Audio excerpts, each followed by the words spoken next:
My brothers and sisters, Ramadan is here literally, and a lot of people don't understand why we have this Ramadan coming every year, and we have it coming again another year and another year. And people literally think that we're supposed to just show that we're not eating, we're not drinking. In fact, some people say that we fast in Ramadan because we're supposed to feel how the poor people are feeling. That is a very lame thing, very lame. Because if that was the case, then why are the poor people fasting? Okay, the reason why we're fasting in Ramadan is because we're trying to bring in self-control. There are many reasons why we're doing it, but I'm going to tell you one big reason. I remember I was traveling with one of my friends, and there was a non-Muslim with us. And the non-Muslim asked, he said, "Why do you Muslims fast?" And most people don't know this. Even my friend was surprised with the reason why we actually fast. And most Muslims don't even know this. The reasons why we fast is because we have two places in our bodies that are the drive behind a person's attachment to this world. Two main drives. So you have your drive, one drive which is your stomach. Most of the things we're doing in this world is because of the stomach. We want to feed the stomach, we want to keep ourselves healthy, and so on and so forth. And the second drive is that between the thighs. So the urge that a man has, the urge that a woman has for the opposite gender, that's another reason why we have a lot of attachment to this world, or to the people of this world. Okay? These two drives, the drive of the stomach and the drive of that between the thighs, they are the major two parts that makes a person want to attach themselves to this dunya. So what Allah Azza wa Jalla has done for 30 days is He said to us to control these two drives, and said, don't eat, don't drink. That's going straight down to the first drive of the stomach.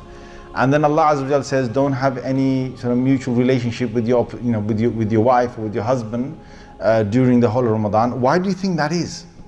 That is because we have now cut off the two parts that really give us a big drive towards this world.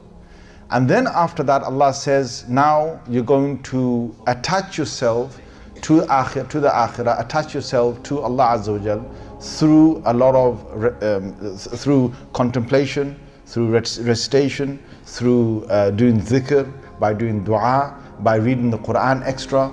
All of these things are going to make us come closer to Allah Azza wa Jal, by extra salah in the night, by standing in front of Allah. So what we're doing here is we're doing two parts. One is you shut down the drive that puts you towards the dunya, and that's the stomach and between the thighs, the urge between the thighs. So we've shut those down. But the second part is that you're supposed to then ignite and start the process inside that puts us towards drives us towards the akhirah. Those of us every Ramadan that have only just stopped eating and only stopped sort of drinking, you're only working on the first part of the whole point of Ramadan. Out of the Muslims, about 70% of Muslims fast during Ramadan. Out of those 70% of Muslims that fast, less than 5% get the real essence of what Ramadan is about. Because Ramadan is not just about, okay, we're not going to, people think, okay, I'm not going to eat, I'm not going to drink, I'm not going to sleep with my spouse, and that's it for 30 days. And you get from beginning of Ramadan till the end of Ramadan, and you're pretty much the same. And most Muslims, like 95% or 90-something% of Muslims who fast, they literally go from beginning of Ramadan to the end of Ramadan, and they come to the end. What have they achieved? Nothing. They're back to normal again when Eid comes.